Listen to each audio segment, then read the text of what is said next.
ક્ષત્રિય આંદોલનને લઈને મોટા સમાચાર। ક્ષત્રિય આંદોલન સામે ભાજપનું ડેમેજ કંટ્રોલ શરૂ થઈ ચૂક્યું છે। સુરત બાદ ગાંધીનગર કમલમમાં પાટીલની બેઠક યોજાશે। ક્ષત્રિય આગેવાનો સાથે પાટીલની બેઠક થશે। કમલમ ખાતે ક્ષત્રિય આગેવાનો સાથે બેઠક યોજી સહકાર માંગશે પાટીલ। અગાઉ સુરતમાં ક્ષત્રિય આગેવાનો સાથે કરી હતી બેઠક। હવે ગાંધીનગર કમલમ જે મુખ્ય બેઠક જે છે તે થવા જઈ રહી છે, જેમાં સુરતની અંદર પણ સીઆર પાટીલે સ્પષ્ટ કહ્યું હતું કે જે રોષ છે તે તમામ ક્ષત્રિયો રૂપાલા સુધી સીમિત રાખે તેવી રજૂઆત કરવામાં આવી હતી ને જેની સાથે તેઓ સહમત થયા હતા। બાકીની જે 24 બેઠક છે તે 24 બેઠકો ઉપર ભાજપને સમર્થન મળતું રહેશે ક્ષત્રિય સમાજનું તેવું કહેવા કેટલાક આગેવાનો પણ સામેથી આવ્યા હતા અને તે વાત ઉપર પણ તેઓ મક્કમ જોવા મળ્યા હતા। આજે સુરત બાદ કમલમની અંદર ગાંધીનગરથી આ સીઆર પાટીલની બેઠકને લઈને મોટા સમાચાર મળી રહ્યા છે। ગાંધીનગર કમલમમાં સીઆર પાટીલ જે બેઠક ક્ષત્રિય આગેવાનો સાથે કરવાના છે, ડેમેજ કંટ્રોલને લઈને બેઠક છે। વધુ એક મહત્વની વાત એ પણ છે કે અહીંયા આગળ રાહુલ ગાંધીના નિવેદનને લઈને પણ ચર્ચા થાય તો નવાય નહીં, કારણ કે હવે જે મહત્વની વાત થઈ ગઈ છે રાજા ઉપર જે નિવેદન કરવામાં આવ્યું રાહુલ ગાંધીનું અને રાજા રજવાડા ઉપરના નિવેદનને લઈને ક્ષત્રિય સમાજને લોકો પૂછવા લાગ્યા હતા કે હવે શું કરશો, હવે શું તમે ભાજપની સાથે સાથે કોંગ્રેસનો પણ બોયકોટ કરશો અથવા તો ભાજપને વિરુદ્ધ મતદાનની જે વાત કરી રહ્યા છો તો શું તમે હવે કોંગ્રેસને પણ વોટ આપતા પહેલા બોયકોટની વાત કરશો? તો આ મહત્વના મુદ્દા પણ આ ડેમેજ કંટ્રોલની બેઠકમાં હોઈ શકે છે। પરંતુ સૌથી વધારે મહત્વની અને સૌથી મોટી વાત અહીંયા આગળ એ સ્પષ્ટ છે કે ડેમેજ કંટ્રોલ ક્ષત્રિયોના આગેવાનો સાથે બેસી ખુદ પ્રદેશ અધ્યક્ષ સીઆર પાટીલ કરી રહ્યા છે। તેઓએ પણ આ પહેલા કહ્યું હતું કે હું પણ માફી માંગુ છું કે જે નિવેદન આપવામાં આવ્યું છે તેની સાથે સાથે સીઆર પાટીલે જ્યારે સુરતથી પ્રેસ કોન્ફરન્સ કરી હતી, કેટલાક ક્ષત્રિય આગેવાનો સામેથી ગયા હોવાની વાત કરી હતી, ત્યારે પણ સ્પષ્ટ કહ્યું હતું કે આ જે રોષ છે તે રાજકોટ બેઠક અને રૂપાલા સુધી સીમિત રહે તેવો પ્રયાસ થઈ રહ્યો છે। વધુ માહિતી ન્યૂઝ 18 સંવાદદાતા દીપિકા પાસેથી મેળવીશું। દીપિકા, જે સૌથી વધારે મહત્વની ચર્ચાનો મુદ્દો રહ્યો છે 2024ની લોકસભાની અંદર ભાજપ માટે ક્ષત્રિય આંદોલન, તેને લઈને કેટલી મહત્વની આ બેઠક, કોણ કોણ આ બેઠકમાં હાજર રહેશે, શું મહત્વના મુદ્દાઓ ચર્ચામાં? બિલકુલ સિદ્ધાર્થ, અત્યારે હું કમલમ કોબાથી આપને વિઝ્યુઅલ્સ બતાવી રહી છું। અહીં ક્ષત્રિય સમાજના તમામ જે આગેવાનો છે તેઓ ધીમે ધીમે કમલમ આવી રહ્યા છે। એન્ટ્રી ગેટ ઉપર અત્યારે છું એટલે દરેકના કાર્ડ ચકાસીને અંદર લઈ જવામાં તેમને આવે છે। સૌથી મહત્વની વાત છે કે સીઆર પાટીલ હમણાં બરોબર 4 વાગ્યાની આસપાસ આ તમામ જે ક્ષત્રિય સમાજના આગેવાનો છે તેમની સાથે એક બેઠક યોજવાના છે અને જે મુદ્દાઓ છે તે મુદ્દાઓમાં સૌથી મહત્વની વાત ક્ષત્રિય આંદોલન પાર્ટ 2 રહેશે। અત્યારે આપ દ્રશ્યોમાં જોઈ શકો છો તમામ આગેવાનો છે, કદાચ કોઈ ગિફ્ટ લઈને આવ્યું હોય કે કંઈ પણ લઈને આવ્યું હોય તો આ બધું છે તે સાઈડમાં કરવામાં આવી રહ્યું છે। ક્ષત્રિય સમાજનું જે આંદોલન છે સૌથી મહત્વનું છે અને આ વખતે આંદોલનને લઈને પણ જે ચર્ચા છે લોકસભાની ચૂંટણીને લઈને, એટલે ભાજપ પોતાનો પક્ષ મૂકશે, ક્ષત્રિય સમાજના આગેવાનો છે તે પણ પોતાનો પક્ષ મૂકશે, એટલે આ પ્રકારની જે વાત છે, ચર્ચા છે, બેઠક છે, તે બેઠકમાં સૌથી મહત્વના મુદ્દાઓ પાર્ટ 2 ને લઈને જે ક્ષત્રિય સમાજની રણનીતિ છે તે બિલકુલથી રહેશે। સમાજના આગેવાનો છે તેમની સાથે પણ એક વાતચીત કરવાનો મારો પ્રયત્ન રહેશે, પરંતુ અત્યારે આપ જોઈ રહ્યા છો તમામ સમાજના જે કાર્યકર્તાઓ છે તે અંદર આવી રહ્યા છે। સમાજના આગેવાનો છે તેઓ હજુ સુધી લગભગ પહોંચ્યા નથી અને સીઆર પાટીલ લગભગ 4 વાગ્યાની આસપાસ ગાંધીનગરના કમલમ ખાતે પહોંચશે। આભાર દીપિકા સમગ્ર માહિતી બદલ। તો આ મહત્વની બેઠક જે છે તે શરૂ થવા જઈ રહી છે થોડા જ સમયની અંદર અને બેઠક શરૂ થતાની સાથે જ મહત્વનો મુદ્દો જે છે તે છે ડેમેજ કંટ્રોલ કરવાનો ક્ષત્રિયો અને ભાજપ વિરુદ્ધ।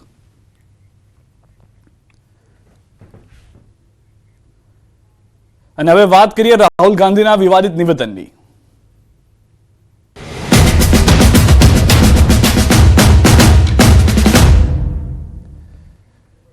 રાજા મહારાજાઓ પર રાહુલ ગાંધીના વિવાદિત નિવેદન પર પીએમ મોદીએ પણ પ્રતિક્રિયા આપી। પીએમએ કહ્યું કે રાહુલના નિવેદન પર પીએમની પ્રતિક્રિયા, રાજાઓને અત્યાચારી ગણાવાયા, રાજા મહારાજાઓનું અપમાન કરવામાં આવ્યું, રાજા મહારાજાઓને ગાળો બોલે છે રાહુલને મુગલોના અત્યાચાર યાદ નથી આવતા, રાહુલને રાજા મહારાજાઓના યોગદાન યાદ નથી આવતા, કોંગ્રેસની તુષ્ટિકરણની રાજનીતિ, કોંગ્રેસના આવવાથી વિકાસનું પલાયન થયું છે।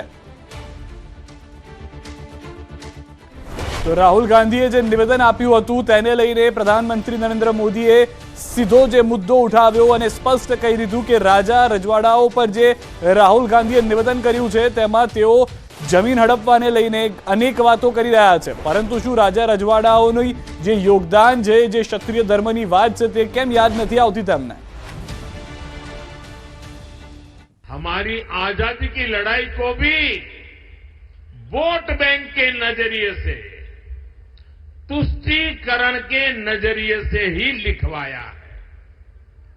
और आज भी ये कांग्रेस के शहजादे उसी पाप को आगे बढ़ा रहे हैं। आपने कांग्रेस के शहजादे का एक ताजा बयान जरूर सुना होगा।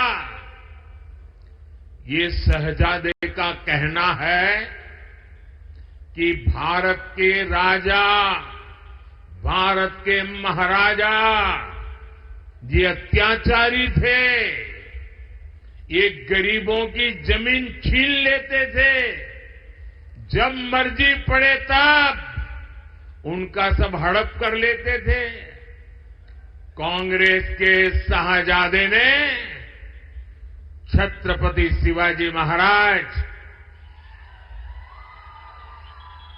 कित्तूर की रानी चिन्नम्मा जैसे महान व्यक्तित्व का अपमान किया है। इनका सुशासन, इनकी देशभक्ति आज भी हम सभी को प्रेरित करती है। जरा शाहजादे को पता है क्या मैसूरू राजघराने का योगदान? उनको याद नहीं रहा। मैसूरू राजघराने को आज पूरा देश गर्व के साथ देखता है कि नहीं देखता है। साथियों, कांग्रेस के शाहजादे का बयान सोच समझकर वोट बैंक की राजनीति करने के लिए। રાહુલ ગાંધીના રાજા રજવાડાના નિવેદન પર કેન્દ્રીય રક્ષા મંત્રી રાજનાથ સિંહની પ્રતિક્રિયા. કહ્યું, દેશની આઝાદી સમયથી રાજા મહારાજાનો મહત્વનો ફાળો રહ્યો છે. આ સાથે તેમણે સરદાર પટેલનો પણ નિવેદનમાં ઉલ્લેખ કર્યો. વધુમાં તેમણે કહ્યું કે આ જ રીતે દેશ આગળ વધશે તો વિશ્વની ત્રીજી સૌથી મોટી આર્થિક વ્યવસ્થા બની જશે. આપણી પાસે શ્રેષ્ઠ નેતૃત્વ છે. ત્યારે કોંગ્રેસ પર વાર કરતા કહ્યું કે કોઈ નેતા પણ નથી, નીતિ અને નિયત પણ નથી. આ સાથે તેમણે જીતનો વિશ્વાસ વ્યક્ત કર્યો. जब भारत आजाद हुआ था, जब राज्यों के विलय का प्रश्न था, हमारे राजा महाराजा जो भी यहाँ के थे, सरदार वल्लभ भाई पटेल की अपील पर सबने अपने राज्य का बहुत ही सहर्ष विलय करने के लिए अपनी सहमति दी। भारत यदि इसी तरीके से आगे बढ़ता रहा तो 2027 आते आते वर्ल्ड की टॉप 3 कंट्रीज में इसे खड़े होने से दुनिया की कोई ताकत रोक नहीं सकती है। मैं मानता हूं उसके कई कारण हैं, पर सबसे बड़ा कारण है एक हमारे पास स्ट्रांग और क्रेडिबल लीडरशिप जो मोदी जी के रूप में हमारे पास है। मैं कह सकता हूं उनके पास विजन भी है, मिशन भी है और साथ ही साथ पैशन भी है। लेकिन कांग्रेस के पास क्या है, यदि इसके बारे में मुझे कहना हो तो मैं कह सकता हूं न नेता है, न नीति है और न तो नियत है। રાહુલ ગાંધીના નિવેદન પર ભાજપની પ્રતિક્રિયા પણ સામે આવી છે. પ્રદેશ ભાજપ પ્રમુખ પાટીલે કહ્યું કે આ બતાવે છે કે કોંગ્રેસની માનસિકતા રેલી છે. કોંગ્રેસની મથરાવટી મેલી છે. આજ દિન સુધીમાં રાજા મહારાજાઓ માટેની આ પ્રકારની ટિપ્પણી કરીને કોંગ્રેસની માનસિકતા એમણે ખરા અર્થમાં લોકોની સામે ઉજાગર કરી છે. રાજા મહારાજાઓને પણ આટલા વર્ષોના કોંગ્રેસના શાસનમાં જે અનુભવ થયા છે એનાથી જ એ લોકો કોંગ્રેસથી દૂર પણ થયા છે. અને આજે અને આ સિવાયના પણ કે જે નિવેદન હતા કે અમે એક એક વ્યક્તિનો સર્વે કરાવીશું, સર્વેમાં જે આવશે એમાંથી અમે પૈસા લોકોને વેચી દઈશું. કોઈ વ્યક્તિ પોતે મહેનત કરે, રાત દિવસ મહેનત કરીને પોતાના માટે અને પોતાના સંતાનો માટે કોઈ બચત કરે અને એ બચત તમે જેને બિનઅધિકૃત લોકોને વેચી દેવાની વાત કરો, લઘુમતીને વેચી દેવાની વાત કરો, જે મુસ્લિમોને વેચી દેવાની વાત કરો, જે ઘૂસપેઠિયાઓ છે એમને વેચી દેવાની વાત કરો, એ તો સરાસર અન્યાય છે. અને ભારતીય જનતા પાર્ટી કોઈ પણ સંજોગોમાં આવા એમના કરતૂતોને ચલાવી લેશે નહીં. જે હમણાં એમણે રાજા મહારાજાઓ માટેનું પણ જે વાત કરી જેમાં પણ એમણે સ્પષ્ટ કબૂલ કર્યું છે કે અમે એમની ભૂમિ લઈ લીધી. એટલે એમની જમીનો લઈ લીધી, એમની મિલકતો લઈ લીધી. આ લઈ લેવાનું, હડપ કરવાનું આ કામ કોંગ્રેસ વર્ષોથી કરતી આવી છે અને ફરીથી આજે એ સ્પષ્ટ થયું છે. તો રાજા પરના રાહુલના નિવેદન પર બોલ્યા સંઘવી. ગૃહ રાજ્યમંત્રી હર્ષ સંઘવીની પ્રતિક્રિયા. રાહુલના નિવેદનથી સમાજમાં દુઃખની લાગણી. રાજા રજવાડાઓએ દેશની એકતા માટે બલિદાનો આપ્યા. કોંગ્રેસે રાજા રજવાડાઓને બદનામ કર્યા. અને જે રાજાઓએ પોતાના રજવાડાઓ આ દેશને એક કરવા માટે આપ્યા હોય એવા રાજાઓને, એવા રજવાડાઓને, એવા આપણા મહારાજાઓ માટે કોઈ પ્રકારના શબ્દ બોલવાનું કોંગ્રેસના આ શહેજાદા દ્વારા બાકી રાખવામાં નથી આવ્યું. દેશની જમીનો, દેશના ગરીબોના જે બચતના રૂપિયા હોય, દેશના ગરીબો માટે જે યોજના બનાવી હોય તે સૌ યોજનાઓ થકી દેશના લોકોને ગમે ત્યારે લૂંટવાનું કામ અગર કોઈએ કર્યું હોય તો એ આ કોંગ્રેસ પાર્ટી દ્વારા કરવામાં આવ્યું. અમે માફી માંગીએ છીએ ને માફી માંગશો, કારણ કે ક્ષત્રિય સમાજ અને ભારતીય જનતા પાર્ટી એક સિક્કાના બે પહેલું છે. આ અમારો જ સમાજ. તો રાહુલ ગાંધીના વિવાદિત નિવેદન પર હર્ષ સંઘવીનો પ્રહાર. રાજા મહારાજા પર કરેલા નિવેદન પર કર્યો પલટવાર. કોંગ્રેસના યુવરાજ ભૂલી ગયા કે રજવાડા રાજાઓએ આપ્યા. જે ઈચ્છા થઈ તે કોંગ્રેસની સરકારે ઉઠાવ્યું, જે ઈચ્છા થઈ તે કોંગ્રેસની સરકારે લૂંટ્યું. ગૃહ રાજ્યમંત્રી હર્ષ સંઘવી ટ્વીટ કરીને વાર કર્યો છે. રાજા મહારાજાને લઈ રાહુલ ગાંધીએ આપ્યું હતું નિવેદન. રાજા મહારાજા જે ઈચ્છતા તે કરતા. રાહુલ ગાંધીનું આ નિવેદન હતું. જમીન જોઈએ તો પણ છીનવી લઈ લેતા. राजाओं महाराजाओं का राज था, जो भी वो चाहते थे कर देते थे.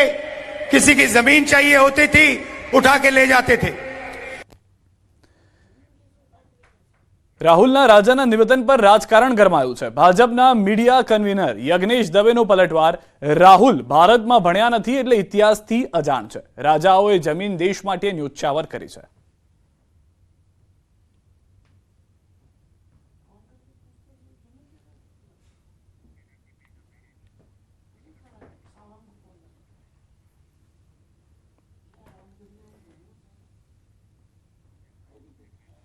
પોરબંદરથી મહત્વના અને મોટા સમાચાર. દરિયામાંથી ઝડપાયું છે 90 કિલો હેરોઇન. એટીએસ અને કોસ્ટગાર્ડનું સંયુક્ત ઓપરેશન છે.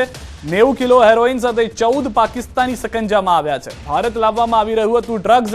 હાલમાં મહત્વના અને મોટા સમાચાર મળી રહ્યા છે. 90 કિલો ડ્રગ્સ ફરી એક વખત દરિયામાંથી પકડવામાં સફળતા મળી છે. ગુજરાતની સુરક્ષા એજન્સીઝને એટીએસ અને કોસ્ટગાર્ડનું સંયુક્ત ઓપરેશન હોવાની હાલમાં જાણકારી મળી રહી છે. 90 કિલો હેરોઇન સાથે 14 પાકિસ્તાનીઓને પણ પકડવામાં આવ્યા હોવાની મહત્વની અને મોટી જાણકારી છે. કઈ રીતે સઘન ઓપરેશન પાર પાડવામાં આવ્યું હતું તે પણ ટૂંક સમયમાં પ્રેસ કરીને જણાવવામાં આવશે. ભારત લાવવામાં આવી રહ્યું હતું ડ્રગ્સ તે વાત કન્ફર્મ થઈ ચૂકી છે. દરિયાઈ માર્ગનો ઉપયોગ અનેક જગ્યાએ થતો હોય છે, પરંતુ આ ભારત માટે હતું. વધુ માહિતી ન્યૂઝ 18 સંવાદદાતા પ્રતિશ અમારી સાથે જોડાઈ ગયા છે. પ્રતિશ, વધુ શું જાણકારી છે? કઈ રીતે ઓપરેશન પાર પાડવામાં આવ્યું? શું મહત્વના મુદ્દાઓ હતા જે કહેવામાં આવ્યા છે હાલમાં આપની પાસે જે માહિતી હોય? જી સિદ્ધાર્થ, કહી શકાય કે જે રીતે નાર્કોટિક્સ કંટ્રોલ બ્યુરો તેમજ એટીએસ અને ઇન્ડિયન કોસ્ટગાર્ડ સહિતની જે તમામ સુરક્ષા એજન્સીઓ છે તેઓએ સંયુક્તપણે જે તેઓને જાણકારી, જે માહિતી મળી હતી તેના આધારે છેલ્લા 2-3 દિવસથી આજે નાર્કોટિક્સનો જે જથ્થો ગુજરાતના જે દરિયામાં આવી રહ્યો છે તેવી જે જાણકારીના ભાગરૂપે તેઓએ આજે પાકિસ્તાનની જે બોટ છે તે બોટને ઝડપી પાડી છે. અને બોટમાં કહી શકાય કે 86 કિલો જેટલું જે નાર્કોટિક્સ છે તે જથ્થો હોય અને જેની આંતરરાષ્ટ્રીય કિંમત સીધા ગણીએ તો 600 કરોડ રૂપિયા જેટલી થાય છે.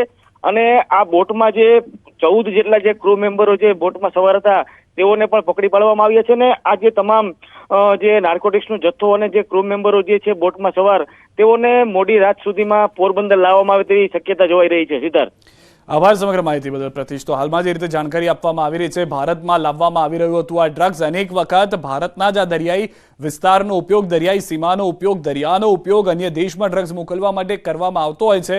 પરંતુ આ વખતે આ 90 કિલો ડ્રગ્સ ભારતમાં જ અંદર સપ્લાય થાય તે હેતુથી મોકલવામાં આવી રહ્યું હતું. કયા કયા વિસ્તારો હતા, કોને મોકલવાનું હતું? કારણ કે પાકિસ્તાની 14 લોકો પકડાયા હોવાની સ્પષ્ટ માહિતી હાલમાં મળી ચૂકી છે.